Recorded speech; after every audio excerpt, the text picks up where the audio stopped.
Dobro večer, poštovani gledalci, vi pratite emisiju Puls uživo iz studija televizije Duga. Moj vaš večerašnji gost je predsjednik Skupštine grada Požarevca, gospodin Bane Spasojević. Dobro večer i hvala na pozivu. Da počnemo sa najavom sledeće sednice Skupštine grada Požarevca. Šta će biti od onih tema koje će biti važne na sednici? Pa pre svega imat ćemo par nekih važnih tačaka. Što se tiče rebalansa za 2015. godinu, biće održana jedna sednica vrlo brzo posle ove naredne, s obzirom da se očekuje još neke izmene, pa je to jedan objektivan razlog zašto i zbog čega sad nije uvršten u dnevni red upravo rebalans za 2015. godinu. Ali od važnijih tačaka biće donošenje programa korišćenja sredstava budžetskog fonda za zaštitu životne sredine grada Požarevca i donošenje programa za unapređenje uslova života na teritoriji grada Požarevca u 2015. godini. Po meni su to jedna od ovih bitnih tačaka. Mogu da kažem da smo dobili saglasnost vlade i nadležnih ministarstava za ove programe.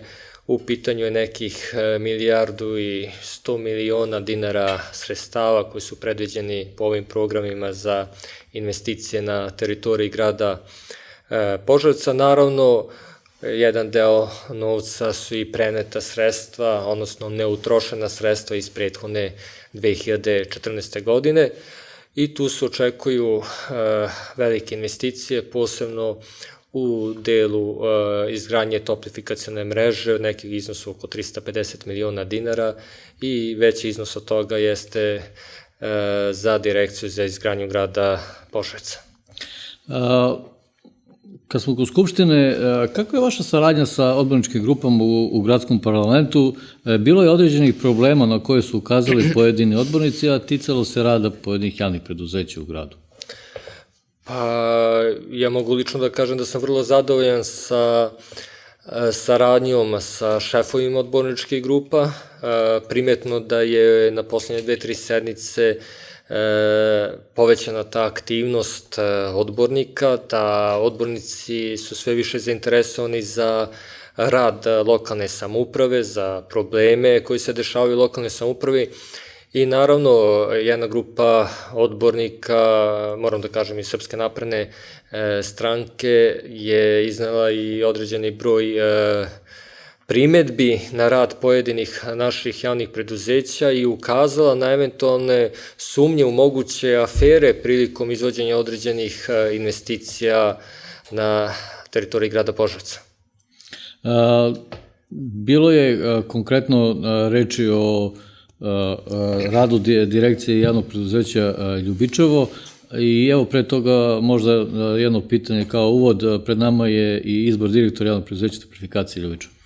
Da, tako je, građani su upoznati sa time da je prošle godine došlo do smene direktora javnog preduzeća Toplifikacije, da je bilo određenih problema u funkcionisanju i radu tog preduzeća. Naravno, posle toga smo Skupština na predlog gradskog veća donela odluku o razrešenju tadašnjeg direktora i naravno u ovom periodu smo i doneli odgovarajuću odluku, a to je da se postavi vršilac funkcije, sadašnji trenutni, tog preduzeća i u skladu sa zakonom o javnim preduzećima raspisan je i konkurs za izbor direktora Toplifikacije i direktora javnog preduzeća Ljubičevo i upravo sada na ovoj narednoj sednici Skupštine grada Požarevca očekujemo predlog komisije, odnosno gradskog veća, predlog kandidata za direktore tih preduzeća. I očekujem naravno da se na ovoj sednici donese odluka o imenovanju direktora Toplifikacije i Ljubičeva. U drugom delu emisije govorit ćemo i o borbi protiv korupcije i kriminala, ali evo kad smo spomenuli Ljubičevo, to je najaktuelnije nešto što se dešavalo oko nekog javnog preduzeća.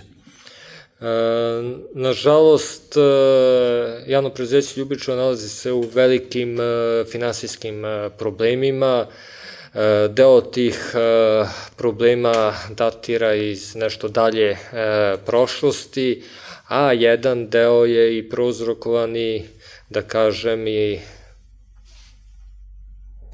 nekim bližim delovanjem odgovornih lica u tom preduzeću. Po nekim mojim saznanjima dug iznosi nekih 101 milion dinara. Imali smo sada u ovom periodu unazad mesec dana i upravo i sudska izvršenja od strane pojedinih poverilaca i mislim da je javnost upoznata sa time, da ne bih sada nešto detaljno pričao. Naravno, to stvara jednu lošu sliku o radu javnog preduzeća, pa i da kažem i lokalne samouprave, ali kao što sam rekao, mnogi problemi datiraju iz dalje prošlosti. Posebno su problemi vezani za legat Ljubičeva, zemljište koje je otišlo u komasaciju, tu se gubi trag, ne znamo, ne možemo da identifikujemo gde je sada zapravo legat Ljubičeva i naravno razni sudski sporovi koji su opterećivali ovo preduzeće, a koji se nisu rešavali u prethodnom periodu, dostigli su sada velike razmere, jer naravno zakonska zatezna kamata prati te sudske sporove i kada se dođe do osuđujućih odluka na štetu javnog preduzeća, to su sada mnogo veći iznosi nego koji su bili pre 5, 6 ili možda više godina. Kad smo kod rada javnih preduzeća, vi ste na čelu najvišeg zakonodavnog tela u gradu Požarevcu, dakle Skupštine. Interesuje me kakav je odnos zakonodavne prema izvršnoj vlasti? Znate, Skupština ima svoje obaveze koje su predviđene zakonom o lokalnoj samoupravi i statutom grada Požarevca. Možda neke nedoumice koje su se stvorili u javnosti i neke razlike u mišljenju i pogledu na razvoj lokalne samouprave između izvršne vlasti i zakonodavne su možda doveli do toga do nekih raznih priča. Zapravo ono što sam ja insistirao jeste na jasnu podelu zakonodavne izvršne vlasti, to je čak i predviđeno i Ustavom, ne čak, nego je predviđeno Ustavom Republike Srbije. Zakonodavna vlast mora da vrši svoju funkciju, njena osnovna funkcija da donosi odgovarajuće odluke, opšta akta, pravilnike, uređuje određene procedure, ali isto tako ima jednu kontrolnu funkciju nad izvršnom vlašću i praktično kontroliše rad javnih preduzeća i izvršne vlasti kao što je gradonačelnika, zamenika gradonačelnika i gradskog veća. I smatram da sa te strane sam vrlo zadovoljan radom Skupštine, jer smo ukazali na određene probleme koji su se pojavili u izvršnoj vlasti, ali ne nikako zlonamerno, znači da mi stvaramo probleme, nego jednostavno smatram da su našim primedbama, sugestijama možda korigovali određene odluke i na taj način smo odigrali vrlo važnu ulogu u tome da se racionalnije koristi budžet grada Požarevca nego što bi se možda desilo da smo tek tako pustili da nešto dođe na dnevni red i da možda eventualno dođe do propusta prilikom donošenja određenih odluka, s tim što ja kao predsjednik Skupštine i svaki predsjednik Skupštine u Srbiji je dužan da kada se predloži dnevni red od strane izvršne vlasti, da taj dnevni red stavi na sednicu Skupštine o kojoj odlučuje posle naravno odbornici, ali dešavalo se da se negde po nekim tačkama od strane izvršne vlasti povukao dnevni red jer su uvažili naše primedbe i sugestije i jednostavno smatrali smo da možda nešto baš nije u skladu potpunosti sa zakonom i sa te strane mora da i pohvalim izvršnu vlast, znači da su jednostavno gledali šta je interes građana, čim su i neke odluke koje možda ne bi doprinele razvoj lokalne samouprave prihvatili da povuku sa dnevnog reda. Činjenica je da u poslednje vreme, to ste napomenuli, primećuje se veća aktivnost odbornika, ne samo kroz diskusije, nego i kroz konkretne stvari, recimo kod postavljanje i davanja amandmana za poboljšavanje onoga što izvršna vlast da. Pa znate, pa to je zakonska obaveza zapravo svakog odbornika da tako nešto radi ako mu je u interesu njegovog mandata, zapravo jeste da radi u korist grada, u korist lokalne samouprave i poboljšanje uslova, standarda i života, znači građana. To je naša obaveza i mi moramo to da radimo i drago mi je što su mnogi odbornici upravo prepoznali tu njihovu obavezu i shvatili su da je zakonodavna vlast zapravo najviši organ lokalne samouprave, što možda do sada u našoj praksi što se tiče Požarevca i nije dešavalo. Često je, ajde da kažem na neki način da me ne shvate možda i loše prethodnici, bio često i protočni bojler praktično izvršne vlasti gde se automatski, čim se predlože neki dnevni red i dorađene odluke, bukvalno samo se glasalo za tako nešto. Mislim da se sada na neki način po prvi put stvarno raspravlja, analiziraju određene odluke kada dođu na gradsku skupštinu i to ne samo sa pozicije opozicije, nego upravo i predstavnika vlasti, odnosno odbornika koji se nalaze u koaliciji vlasti i oni imaju svoje neka mišljenja, tako da zapravo mi kada odlučujemo o nečemu stvarno gledamo da te odluke da budu u korist grada i građana. I to je ono što mene lično raduje, da to sada više nije samo da, kako kažu obično, možda vaše kolege, glasačka mašina, pa se već unapred, znači, donose odluke koje će se usvojiti bez nekakve diskusije. Upravo se sada diskutuje, o svakom problemu i to je ono što je pravi put kojim treba da ide zakonodavna vlast. Jeste da odbornici su i de facto spona između građana i vlasti, jer su upravo izabrani tamo, a ovo je upravo mesto sednice Skupštine gde oni mogu da iznesu te probleme i da kroz amandmane i kroz tu diskusiju i raspravu poboljšaju život baš tih građana koji su ih izabrali. Pa jeste, pa pre svega odbornici su predstavnici građana u lokalnoj vlasti. Oni ne predstavljaju zapravo samo stranke iz kojih potiču, nego upravo neposredno i predstavljaju te naše građane i naravno da moraju da prenose njihove stavove. Sada, da li se nama sviđaju ti stavovi ili ne, pa zato i služi Skupština da se upravo na tom mestu raspravi i donose odgovarajuće odluke. Da. Koji su najvažniji zadaci Skupštine i vas u ovoj godini?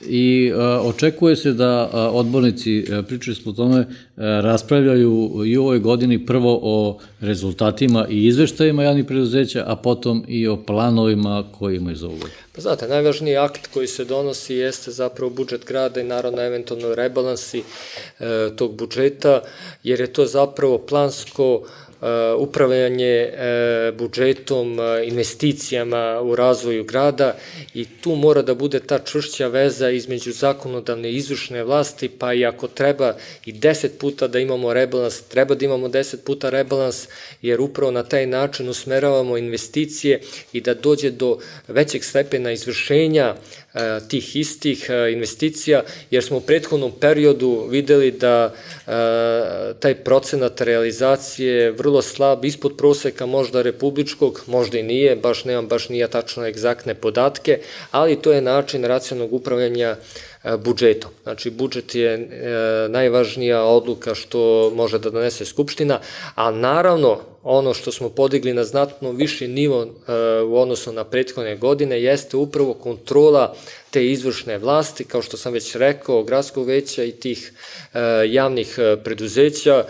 Građani su bili svedoci prethodne godine da smo dosta raspravljali upravo o izveštajima Toplifikacije, Ljubičeva, direkcije i da su stavljene konkretne primedbe, da su iznete čak i neke sumnje, da postoje možda čak i neka krivična dela koja su se desila prilikom određenih investicija na terenu. Kažem sumnje jer postoji osnova sumnja za tako nešto. Ja sam rekao da posle te skupštine koja je bila u novembru i decembru mesecu, da više neću raspravljati o tome, jer upoznati su nadležni organi sa našim eventualnim sumnjama. Ja imam poverenje u tužilaštvo i u policiju da će da ispitaju sve ono što je izneto na skupštinama i na konferenciji za štampu i da će o tome obavestiti javnost. A to, kad kažem, odnosi se pre svega na direkciju i javno preduzeće Ljubičevo. Naravno, ima tu još i problema u toplifikaciji. Vi ste visoko pozicionirani član Srpske napredne stranke u Požarevcu. Na funkciju predsjednika Skupštine predložio se i gradski odbor Srpske napredne stranke. Sa vaše pozicije, kakva je i ima li uopšte strategije za dalju perspektivu grada i privredni razvoj Požarevca? Pa znate šta, požarevački resursi su stvarno veliki. Kada to kažem, pre svega mislim na te njegove prirodne resurse, poljoprivredu, pod broj 1, i naravno turizam. Mislim da to nije dovoljno eksploatisano od strane lokalne samouprave. Evo, skoro je bio i sajam turizma u Beogradu. Evo, kada zajednički analiziramo šta Požarevac može da ponudi, naravno, još je bolje ako je to objedinjena ponuda zajedno sa cijelim Braničevskim okrugom. Imamo dosta tih crkvenih, sakralnih objekata, imamo jedno veliko nalazište arheološko pored Požarevca u Kostolcu, to je Viminaciju, nešto što bi možda svaka lokalna samouprava volela da vidi u svom dvorištu. Imamo neverovatne potencijale što se tiče vodenih tih rečnih tokova, tu je u blizini Dunav, upravo sada treba da se donese neke odgovarajuće odluke da učestvujemo u nekoj prekograničnoj saradnji i da iskoristimo taj potencijal Dunava, da napravimo određene biciklističke staze tokom reke Dunava koje prolazi kroz teritoriju Braničevskog okruga, odnosno konkretno Kostolca, Velikog Gradišta, Golubca. Znači, tu su stvarno veliki potencijali da se možda napravi, ne možda, nego da se napravi jedno rečno pristanište u Kostolcu, gde bi mogli strani turisti vrlo brzo da dođu do tog arheološkog nalazišta kao što je Viminacijum. A što se tiče poljoprivrede, naš agrarni fond je jedan od boljih fondova u Srbiji, mada ja kažem da ima tu još mnogo mogućnosti veće da se sa što više subvencija podrže poljoprivredni proizvođači. Mi smo bili poznati po toj nekoj nekadašnjoj poljoprivrednoj i prehrambenoj industriji koja je bila glavna, da kažem, poluga razvoja grada Požarevca. Nažalost, ta industrijska zona o kojoj često pričamo je u takvom stanju kakvom je. Mi radimo na tome da nešto to promenimo i da nekako dovedemo strane investitore, i ne samo strane investitore, nego sve investitore koji su zainteresovani da ulažu u požarevačku privredu. Poljoprivredni potencijali su veliki, imamo dosta obradivog poljoprivrednog zemljišta i ja tu vidim priliku u razvoju Požarevca. Da, nekad smo bili prepoznatljivi po tome što je u stare, kako se naziva industrijskoj zoni, bilo objedinjeno maltene sve. Od proizvoda koji su išli preko voća i produkta, gde su ti proizvodi bili konzervirani i tako slati, do prerađivanja mesa, pa smo imali VIP koje je isto prerađivano, do fabrike stočne hrane koja je obsluživala sve poljoprivrednike, tako da smo imali tu jednu zaokruženu proizvodnju. Može li Požarevac to ponovimo? Pa znate šta, da ja mislim drugačije, ne bih se bavio politikom, ne bih ušao u politiku. Požarevac je bio u Evropi još 80. i 90. godina. Mi smo imali među najjačim privrednim preduzećima stare Jugoslavije, ne Srbije, nego stare SFRJ. Izvozili smo ne samo na evropsko tržište, nego i na američko tržište. Pa evo i dan danas naši poljoprivredni proizvođači su jedni od boljih u Srbiji. Evo mogu da spomenem i jednu poljoprivrednu granu kao što su pčelari i njihov projekat Reka Med i tako dalje, koji stvarno postoji jedan izvozni brend za Požarevac, prepoznatljiv već i van granica Srbije. Znate, kada imate poljoprivrednu prehrambenu industriju, onda vi imate i kooperante, to su poljoprivredne proizvođače sa teritorije Braničevskog okruga, pa evo i sada neke privatne firme imaju po 4-5 hiljade kooperanata i to je taj zamajac toj industriji koji bi mnogo doprineo Požarevcu. Nažalost, MIP je prodat, ali praktično je ugašen posle toga, nije se ulagalo znači u proizvodnju. Zašto je to tako? Nažalost, lokalna samouprava ne može da utiče na tako nešto, time se bavi Agencija za privatizaciju. Zašto ti ljudi, investitori koji su kupili te objekte nisu uložili taj novac i otvarali radna mesta, jer mislim da to ima perspektivu u Požarevcu. To je stvarno sada već pitanje i za republičku vlast, odnosno ove prethodne koje su učestvovali u tim, a svi smo svedoci lošim privatizacijama, a na nama je da ne kukamo više, nego da pokušamo nešto i da stvarno napravimo nešto od naše industrijske zone i da damo neku ponudu stranim investitorima. Ja stvarno pričam, pa nije samo od značaja da mi stvorimo sad industrijsku zonu, ima i brownfield i greenfield investicije i mogućnosti kod privatnika, a da grad praktično stane iza leđa tih privatnika i na taj način pruži tu jednu logističku podršku prilikom dobijanja odgovarajućih dozvola i stvaranje nekih uslova, nižih taksi i tako dalje i na taj način da pokrenemo industriju. Ne treba samo razmišljati o tome, mora da stvorimo industrijsku zonu. U tom nekom moranju prošlo je već 15 godina.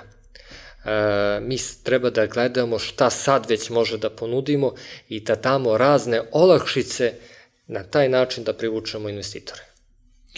Da li smatrate da je zajmajac srpske privrede, tu mislim i na Požarevac, prevashodno jačanje i pomoć, ajde da kažem, posrnulom privatnom sektoru, ali onom proizvodu? Pa ja mislim pre svega budućnost je stvarno u privatnom sektoru.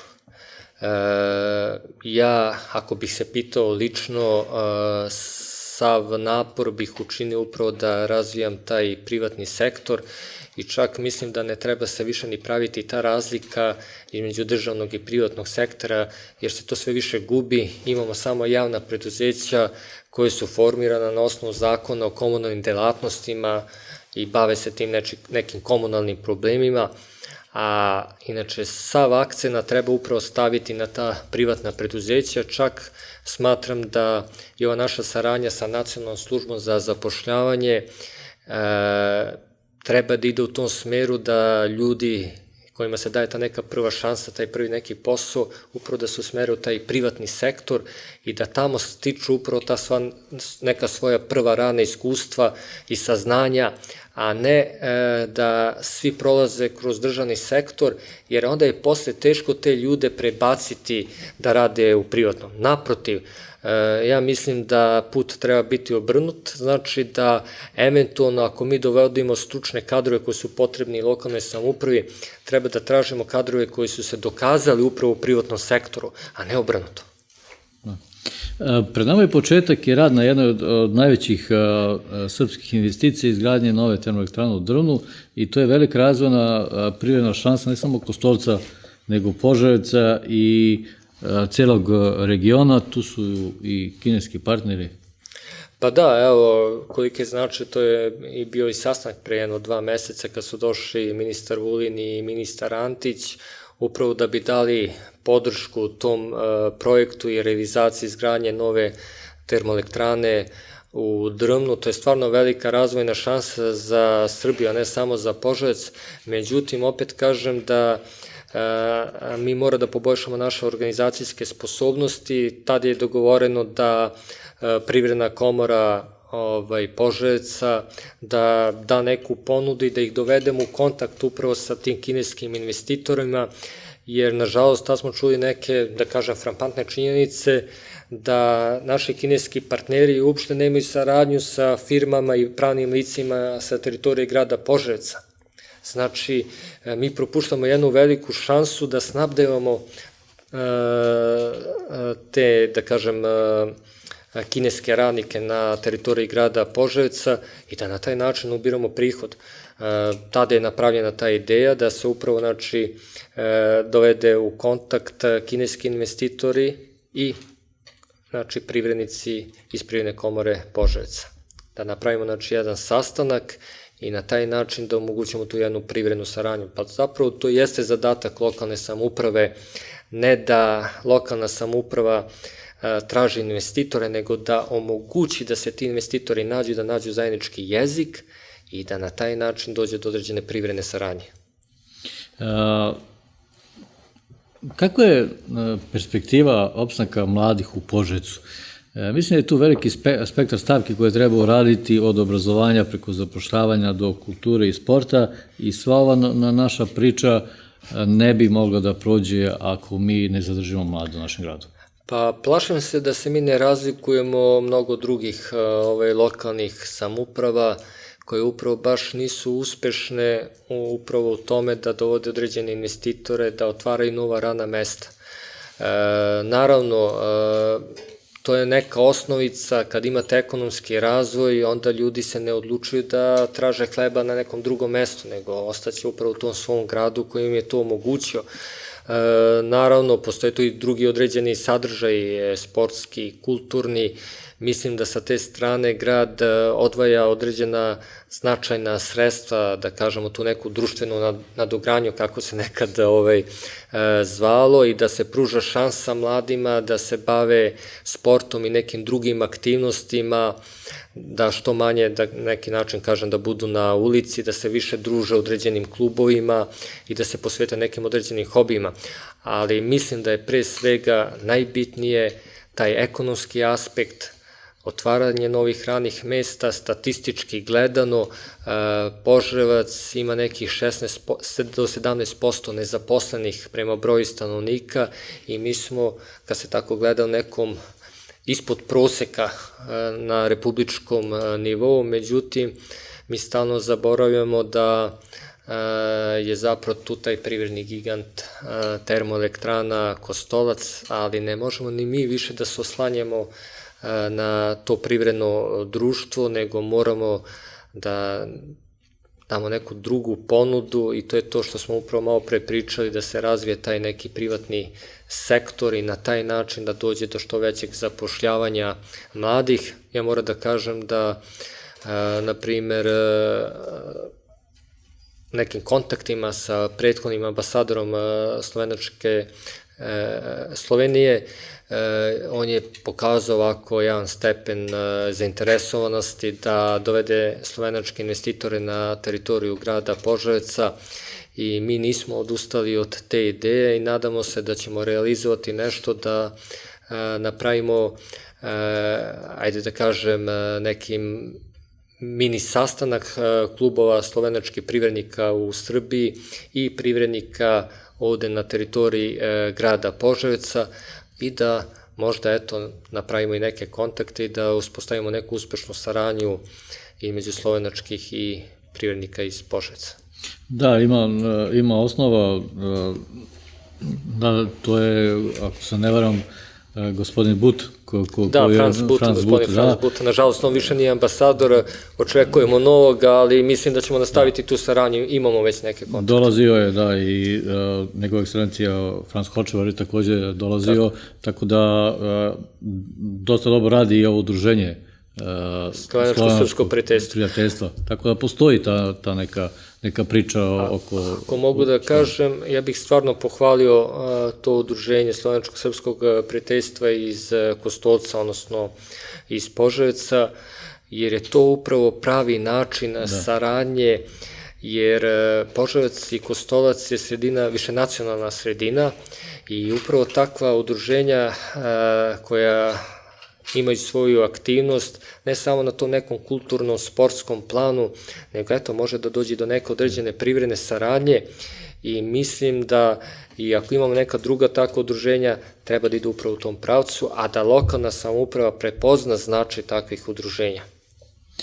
Evo, stigli smo i do gradske opštine Kostolac. Kostolac kao gradska opština funkcioniše sa svim svojim specifičnostima.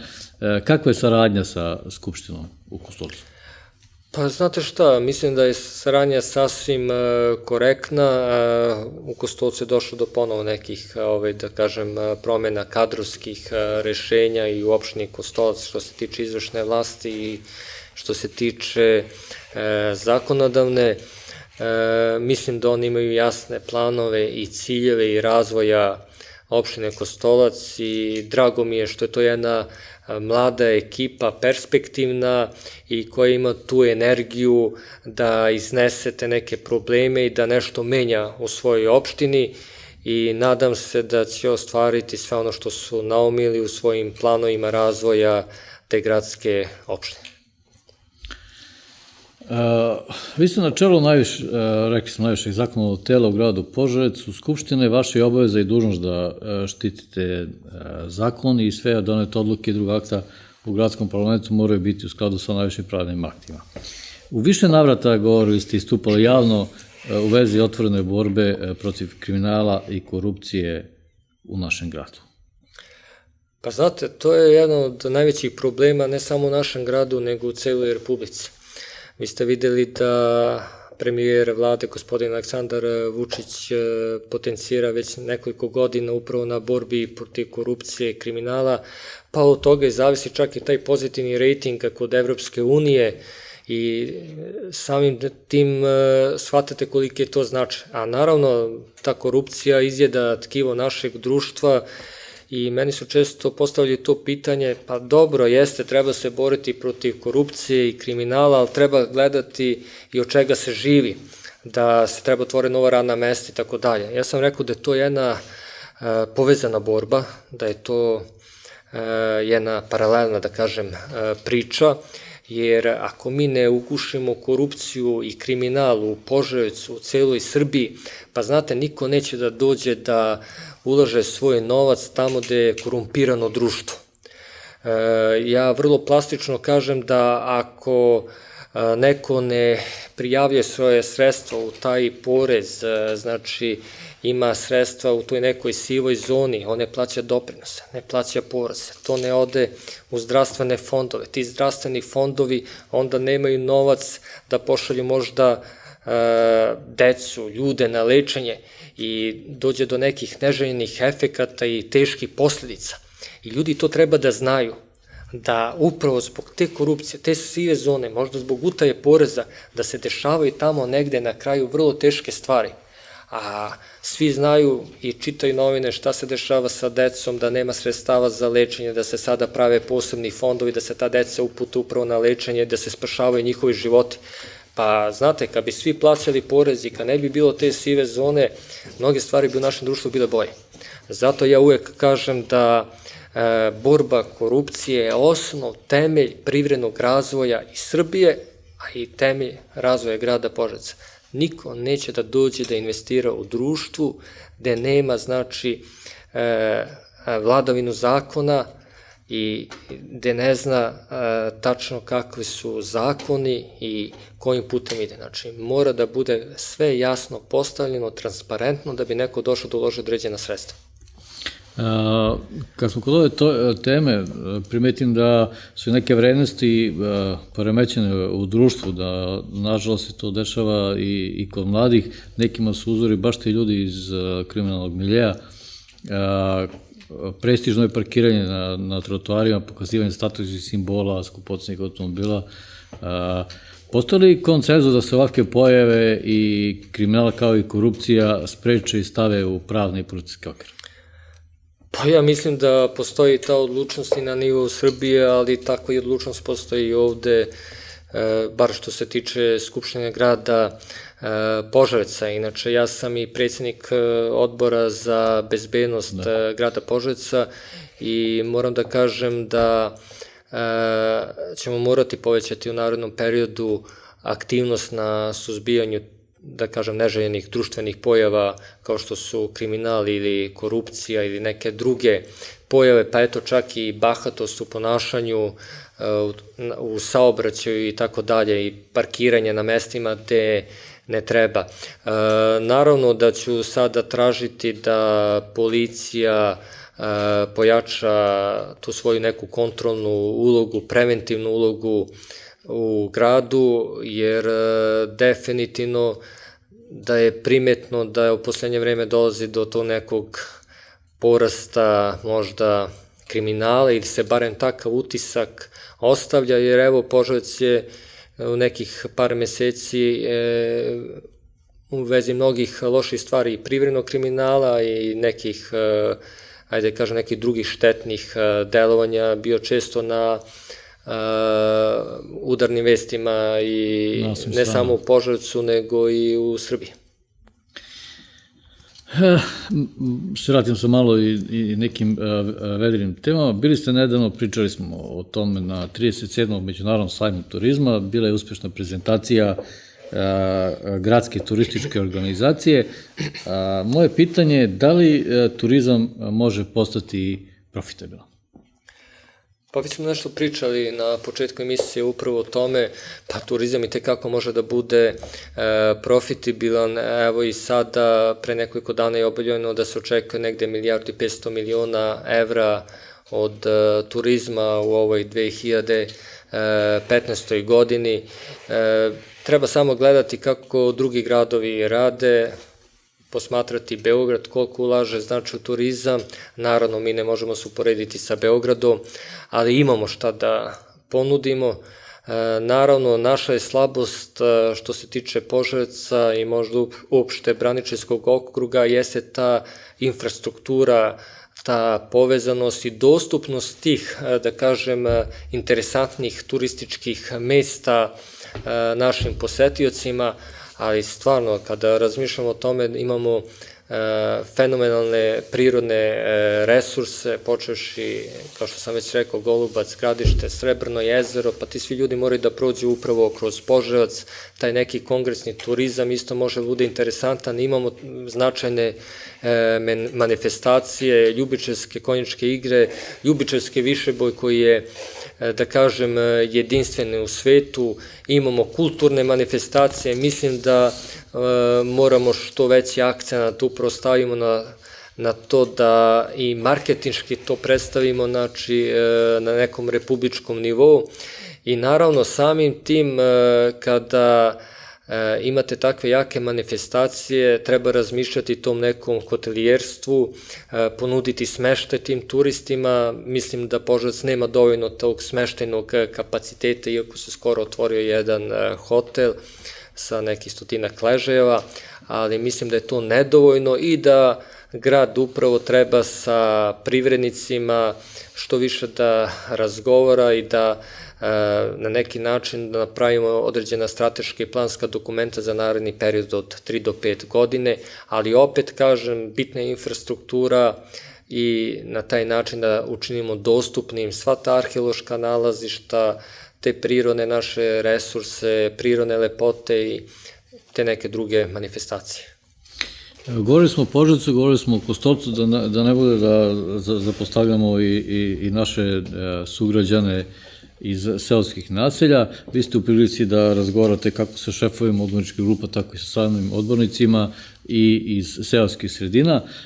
Na koje probleme oni vas upozoravaju i da li mogu da kažem da i Požarevac plaća, ja tako kažem, pod navodnicima trpi i plaća ceh sve većeg dolaska ljudi iz grada u sela i umiru li sela u našoj okolini, postoji li neka šansa da se ožive i vrate mladi? Stvarno, to su veliki sociološki i ekonomski problemi, ali ja kada pričam o gradu Požarevcu, ja ne odvajam gradska naselja od seoskih. Pre svega smatram da je nešto što je najbitnije za lokalnu samoupravu, to jeste taj ravnomeran razvoj grada sela i da treba što više da se ulaže u ta seoska naselja, a mislim posebno su u pitanju i naselja koje su okrenuta prema Kostolcu i tom privrednom društvu, odakle trpimo taj određeni negativan uticaj od tih raznih emisija, štetnih, pepelišta i tako dalje. Naravno, Kostolac plaćate, to privredno društvo plaća takse, od toga punimo stvarno dosta budžet grada Požarevca, dosta se investira upravo od tih ekoloških taksi, ali mislim da jedan veći deo tog novca upravo treba da usmerimo na sela i seoska naselja i da tu razvijamo infrastrukturu, da tu dižemo standard života. Naravno, u prethodnom periodu nije se baš tako radilo, nisu bili jasni planovi razvoja grada i sela, da tako kažem. Zašto i zbog čega je tako u našoj lokalnoj samoupravi? Ja imam svoja neka mišljenja koje ću za sada zadržati, ali definitivno smatram da Požarevac ima veliki potencijal da izvrši ravnomeran razvoj grada sela, da mlade zadrži upravo na selu, jer kao što sam rekao, poljoprivreda treba da bude glavna privredna grana razvoja Požarevca, a i samim tim sam dovoljno rekao da ta sredstva mora da usmerimo mnogo više u ta seoska naselja i da omogućimo jednu odgovarajuću infrastrukturu, da taj standard u najmanju ruku da ne bude nešto lošiji nego u samom Požarevcu. Prisustvovali ste prijemima,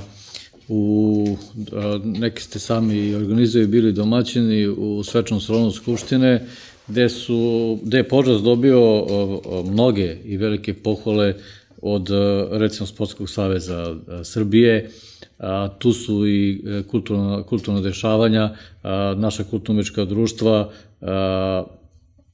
reprezentuju na najbolji način naš grad i mislim da sport i kultura mogu biti naši najbolji za sada reprezenti u ovoj. Pa oni jesu najbolji reprezenti, ja neću sada nekog posebno da izdvojim da, eto, možda nehotično da ne uvredim neki sportski klub ili neko kulturno društvo i da kažem, eto, da možda na neki način nisu spomenuti, a zaslužili su. Smatram da sport jeste zapravo jedna privredna grana i, nažalost, mi često to posmatramo nešto kao što opterećuje budžet, kulturu i sport. Ne shvatamo da upravo to daje temelj razvoju jedne društvene zajednice i lokalne samouprave i da zapravo to utiče na neki način i na razmišljanje i planiranje nekih poteza u gradu. Meni je iskreno žao, na primjer, što jedno sportsko društvo kao što je Mladi Ranik, odnosno fudbalski klub, nalazi se u takvoj situaciji kakvoj se nalazi. To je najstarije sportsko društvo na teritoriji, ja mislim, i Braničevskog okruga i nikako ne mogu da oprostim sebi da lokalna samouprava nije našla načina da održi to sportsko društvo, ali pre svega mislim da su tu u pitanju neke okolnosti koje baš nisu bile zakonske i to je možda greška i sadašnje i prethodne vlasti što nije snašla snage da se obračuna sa tim nekim nezakonitim možda aktivnostima koji su doveli do toga da se jedno tako sportsko društvo ugasi u Požarevcu. I ako nešto smatram kao najveći minus ove vlasti upravo jeste to što se tiče Mladog Ranika, ali da sad ne bismo govorili o jednom lošom primjeru, ja se nadam da će možda taj Mladi Ranik ipak se vratiti na sportsku scenu.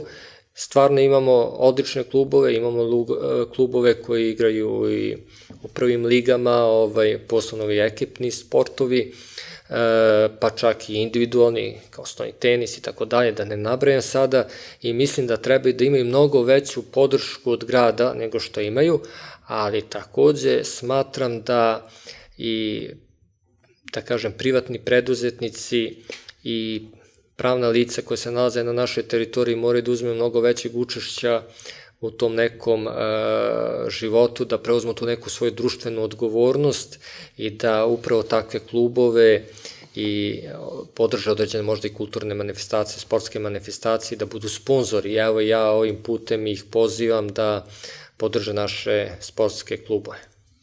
I za sam kraj, gospodine Spasoviću, može li Požarevac postati mesto u kome će se pristojno i lepo živjeti u perspektivi?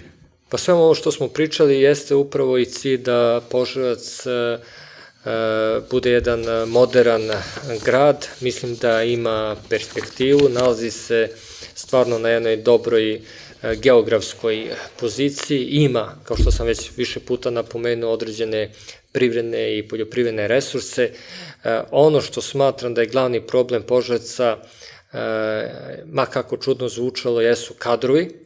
Mi moramo da nađemo način da zadržimo mlade i uspešne ljude u Požarevcu i zadatak je svakog funkcionera lokalne samouprave da dovede mnogo sposobnije ljude nego što smo mi sami, jer samo na takav način možemo nešto uraditi u budućnosti. Znate, ima jedan primer Japana koji je bio razrušen posle Drugog svetskog rata. Oni su uradili sledeće, a to je da su najsposobnije ljude i najstručnije ljude doveli upravo u lokalne samouprave sa jednim zadatkom, da pomažu privatnicima i dizanju privrede u tim sredinama. I pružali su sve usluge upravo tom privatnom sektoru. I mislim da je to jedan recept i za Požarevac i za ostale lokalne samouprave. Znači, dovesti najbolje upravo u lokalne samouprave. Gospodin Spasoviću, hvala vam na izdvojenom vremenu što ste večeras bili s nama. Poštovani gledalci, bilo je ovo još jedno izdanje emisije Puls uživo iz studija televizije Duga. Vi ostanite i dalje uz naš program. Prijetno.